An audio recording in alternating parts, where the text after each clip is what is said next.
제3지대에서 차기 대선에 도전하겠다고 선언했었죠. 김동연 전 부총리가 창당 발기인 대회를 열었습니다. 자신이 만들어갈 새로운 물결에 물꼬를 튼 거죠. 또 제3지대의 터줏대감이라고 할까요? 국민의당 안철수 대표도 이달 말쯤 대선 도전을 선언할 거란 관측입니다. 관련 내용을 조익신 멘토가 정리했습니다.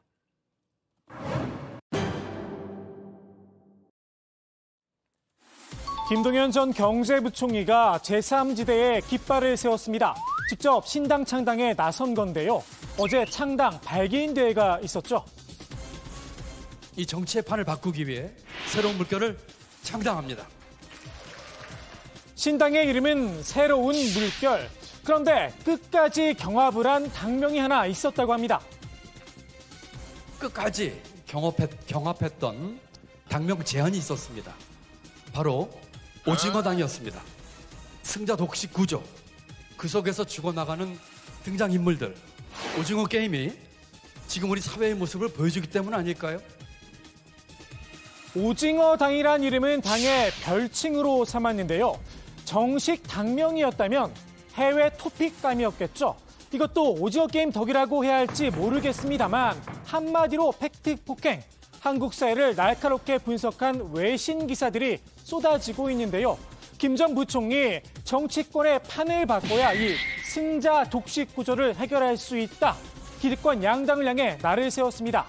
오직 정권 유지와 탈환에만 눈이 멀어 네거티브에만 몰두하고 있다는 겁니다. 정치와 후보를 혐오하게 만드는 이 비호감 월드컵, 더 이상 방치해서는 안 되겠습니다. 여야 양당의 주요 대선 주자들 보시는 것처럼 너나 할 것 없이 비호감도가 호감도의 2배가량입니다. 비호감 월드컵이란 말이 나온 이유인데요. 김 전 부총리는 각 후보별로 총평도 내놨습니다. 얼마나 맷집이 강한지 대장동 사건에도 저렇게 끄떡없는 맷집을 보여주고 계십니다. 그렇지만 이 이슈는 우리 사회의 가장 큰 문제점을 보여주는 아주 적나라한 사건이죠. 공감 능력을 우리 지도자들이 갖고 있지 못하다면, 그래서 희화화되고 또는 심지어는 국민을 조롱하는 것처럼 보인다면 아주 불행한 일입니다. 김 빠진 콜라가 될 수도 있으실 수도 있겠고요. 그렇지만 참 우푼이라고 할까요? 우리 홍 후보께서 오히려 도덕성이 더 뛰어나신 분 같이는 보이는 이 상대적인 생각은 어떻게 봐야 될지 모르겠어요. 김 전 부총리처럼 생각하는 유권자, 그 숫자가 만만치 않은 듯합니다. 각종 여론조사에서 30% 안팎의 부동층이 확인되고 있는데요. 여기에 깃발을 꽂은 김 전 부총리, 상징성이 있다고 봤나 봅니다. 우리와 깐부를 맺자 러브콜이 이어졌습니다. 김 전 부총리가 잔뜩 날을 세운 기득권 양당에서 말입니다. 저는 우리 김동연 전 부총리님의 책을 다 읽어봤습니다. 여러 가지 공감을 가진 바 있습니다. 제가 김동연 전 부총리께서 말씀하시는 내용을 들으면서 제가 확신했습니다. 저희 편이구나. 그런데 정작 김 전 부총리가 생각한 깐부는 따로 있었습니다.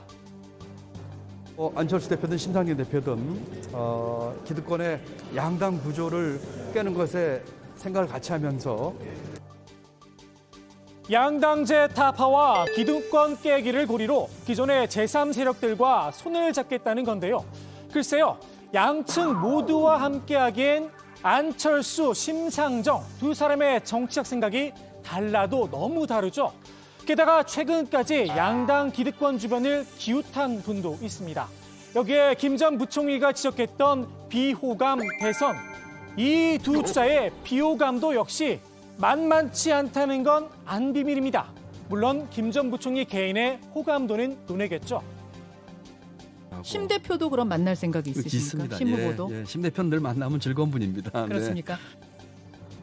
일부에선 정의당은 민주당과 국민의당은 국민의힘과 손을 잡는 게 아니냐는 이야기도 있는데요. 지금 당장은 가능성이 낮아 보입니다. 앞서 국민의당과 합당을 추진했던 국민의힘 이준석 대표, 혹시 몰라 남겨뒀던 국민의힘당 목 최고위원을 전격 임명했습니다. 국민의당과의 협상 협상이 진행되는 동안에는 국민의당 측 인사를 배려하기 위한 의도도 있었던 것이 사실입니다. 그런데 안철수 대표의 현재 행보를 보면은 그런 배려가 지금 가능하지 않은 시점인 것 같아서 더불어민주당도 정의당과 연대 가능성에 거리를 뒀습니다. 아직은 우선순위가 아니라는 겁니다. 정의당의 심상정 후보와는 연정 같은 그런 가능성까지 발전할 수 있을까요? 글쎄요, 지금 그런 말씀을 드릴 단계는 아닌 것 같고요. 민주당이 열린민주당과 같이 힘을 합해서 승리할 수 있도록 최선을 다하겠습니다. 아직까지는 거대 양당 모두 아쉬울 게 없다는 입장인데요.